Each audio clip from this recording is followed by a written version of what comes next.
Don't you worry, the clip's about to begin, but don't forget to subscribe. Or else, don't make me turn this website around. Right, so our next caller is Elliot. Thank you for waiting. Sorry, we had loads of theists to argue with. How are you? That was beautiful. I'm so glad I got to watch that. But hi, I really, really appreciate you guys taking my call. I just want to preface this with Katy. I haven't ever watched you before. I plan to go explore your social medias after this, but I don't know your background very well. So I just want to, if I seem to be talking specifically to Jimmy, that's why. But I really am interested in hearing your thoughts as well. Just want to say that. Okay, I'll take personal opinion. For people who don't know Katy's background, and this is going to be surprising to a lot of people, Katy and I are actually married. We've been married for about 5 years now. But we do adore each other. Anyway, go ahead. King and queen of atheism. That's true. We are king and queen of. I've heard your voice before. I feel like I've seen you somewhere. I really don't know where, so that's what I've been trying to figure out this whole time. But so basically, my parents are crazy. They are very fundamentalist Christians, and I am turning 18 very soon. As you know, I am an atheist, so I don't agree with their beliefs, and I'm really concerned that if and when I leave the house, they're just going to emotionally manipulate me into coming back, basically. Maybe not moving in with them literally, but hold on, I should back up. They have a lot of beliefs that have been toxic for my mental health. And so I would really like to not be around that mentality and those, people who are that toxic. But I'm again concerned that they're just going to convince me to come back or guilt trip me or whatever. So I just wanted to know your thoughts, because I know Jimmy came from a very conservative family background. So I didn't know if you had any please don't do this, or, tips or whatever. I'm just curious to see what you think. Well, the thing is that I've told my parents both at different times to go fuck themselves. So I don't know that I am the best to give this advice, except for to say that the best advice I probably can give you is twofold. One, speak with a counselor who can help you with the right words to say. And two, either that counselor is somebody you trust who's generally on your side that your family respects. If you can find someone like that who can be a mediator of conversations about boundaries, I am told most often that those are very successful conversations, and that's usually some of the better advice I give. It is, however, not advice I've ever had to utilize with my own parents, because by the time such a conversation might have been warranted, I already had basically moved on with the concept of my biological family being my family. Right. And to be fair, actually, I believe I didn't say fuck off. I think I might have said fuck off to my mom, but I think I told my dad to go fuck himself a few times. It's hard. There definitely were boundaries. The thing is that the first introduction to boundaries between me and my parents were introduced by my parents. And by boundaries, I mean a set of arbitrary rules where they broadcast an expectation you're going to do horrible things now because you're an atheist, but they did not make any attempt at reciprocating any type of respectful boundaries. So like I had talked about the rules at holidays, no one's allowed to talk about religion and no one's allowed to talk about politics, except for them, except for you go over there and there's religious music playing and they want you to participate in the family prayer to bless the food. And they want to do their religious lessons and all this stuff. So it wasn't really that it's nothing. It was, these are the rules. And then if you ever called them out on it, it would be like, well, this is my house and it's my rules. And so I got to a point where it's like, okay, cool. So I won't be at your house. So we won't be a family. If you're saying I'm the patriarch and I decide the direction of this family, fuck off. I'll go start a new family. And I did so. And now several members of my existing biological family have chosen my family over that family, over that old one. So boundaries are important.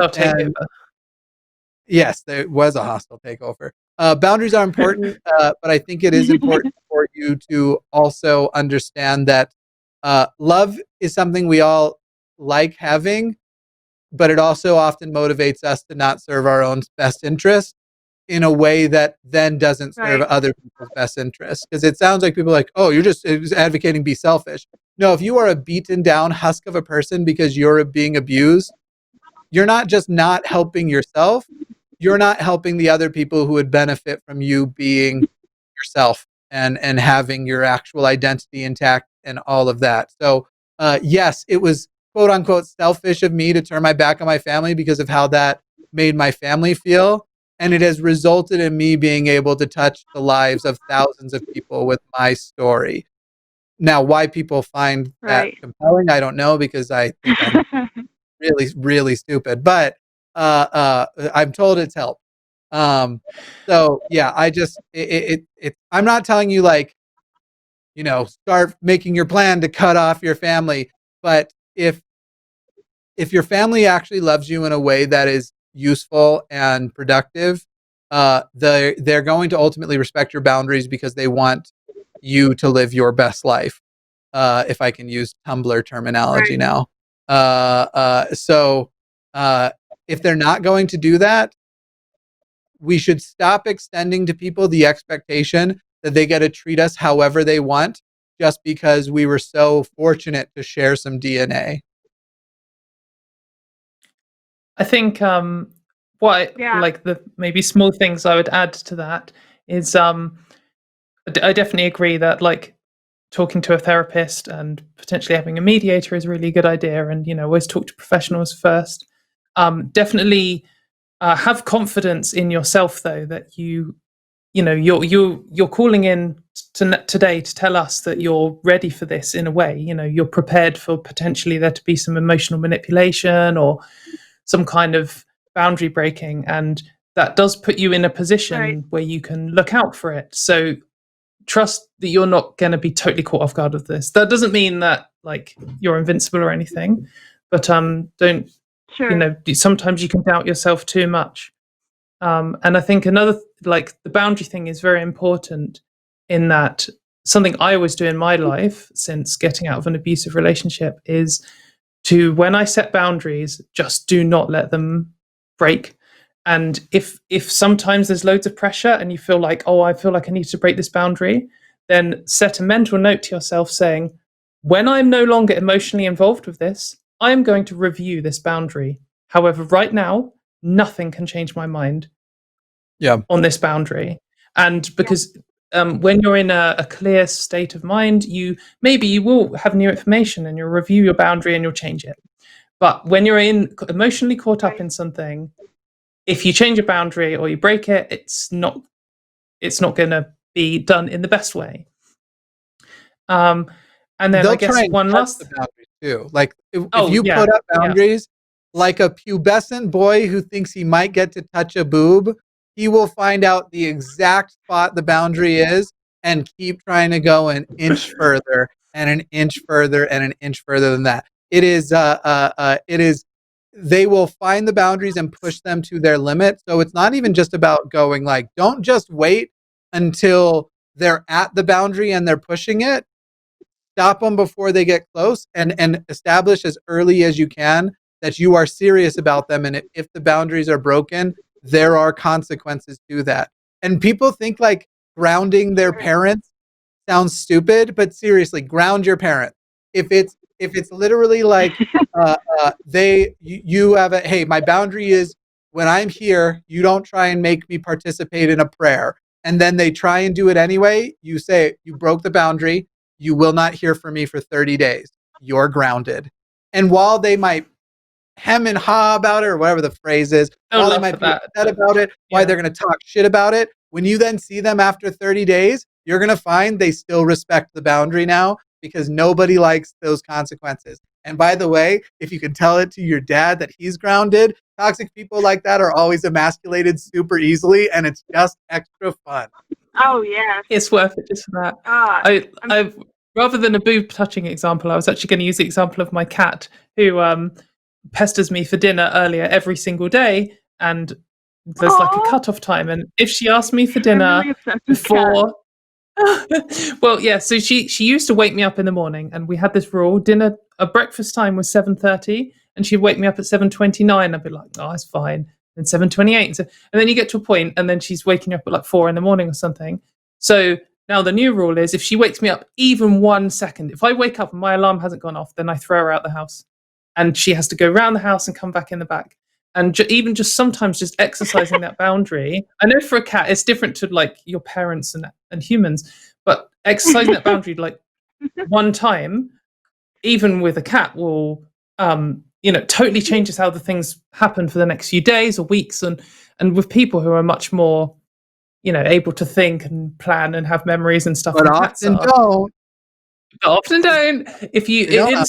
people are like children. People are like cats. People are like dogs. In that, if you do this boundary and you show them that you're serious about it and it's not going to change, then they just know how to act to get what they want. Poppy knows if she wants breakfast, she needs to sit silently. And if she starts meowing, then she'll have to run around the house, and that's really tedious. So she ends up playing by the new rules, and you're in control of the rules then. So it is worth, like, it's very hard the first time you want to like exercise your like rules, especially when it's your parents. It can be very difficult, and like if you're maybe not prepared to say you're grounded to your dad to his face, you can just send them an email saying, I've decided that every time you make me pray or something, I'm just not going to talk to you for 2 weeks, and it's your choice from now on when you want to talk to me. More fun to stay grounded, but I understand that not everyone. But well, you can get there eventually. You can work up to saying grounded to your own dad. I will definitely be going up to my dad and telling him to his face that he's grounded. That sounds like the most beautiful thing I could say. So satisfying. Okay, well, do it safely, but yes. The thing that happened to me that was most similar to this wasn't to do with religion as much. While everyone knows me as Jimmy, my first name is actually Eric. And I decided several years ago, as a part of therapy, to change, because I had changed so much as a person that I changed started going by not my first name anymore. And I started going by Jimmy. And it was really, really useful because I was able to start thinking about things in this sort of dichotomous way of like, am I making a Jimmy decision or an Eric decision right now? Is this my old toxic shit self? Is this what Eric would do, or does Jimmy have better aspirations for himself? And the thing is that Jimmy, it's based on my middle name, and we had a person in our family named Jim that was just canonized in this super reverent way in our family, when in reality he was kind of a piece of shit for most of his life. But that's not the way he's canonized to our family. And so they were almost offended, despite the fact that it's my name, my choice, and me using just a different part of my name to go with it. Basically, my parents were very resistant to it at first. And so I didn't ground them. Every time they ever said Eric, I said, who's Eric? And I would stop the conversation every time until, just for convenience. And there were times where like something would happen later and it would get heated, and then they would yell Eric, and I would literally go, who the fuck is Eric? Who are you talking to right now? If I had let up once, they would have done it again until I start letting up a little more often. And now I have this special exception where everybody else in my life gets to call me Jimmy, but they got to call me Eric. And I wasn't going to fucking do that. And so that's, and they have to be aware of the consequences to not respecting your boundaries. Otherwise they will, even if they suspect something like that's happening, they'll just ignore it. Because it makes them have to think about how they treat others as little as possible. And people who are assholes hate thinking about that. Parents are used to being the ones setting the boundaries, so that it's going to be possibly a shock to them. But yeah, I totally echo that sentiment on being a bit petty with sticking to them even. So I also changed my name, and I also did a similar thing with like every single time someone says the wrong thing, you're just like, who? Like every single time. And even if they'll do it 3 times in one sentence, the same thing. You do it 3 times. Yeah. So it is the weirdest, like, not weird, but it's like the one experience with trans people I can understand a little more than most cis people, because calling me by my old name actually offends me at this point. If you knew me before, it's like you are saying you are denying the change I've made. You're saying that this thing, which is important to me for this reason, it's not important to you, and that you don't respect the change that I made and the identity that I have now. And you're trying to commit me to this thing that I'm trying to separate from.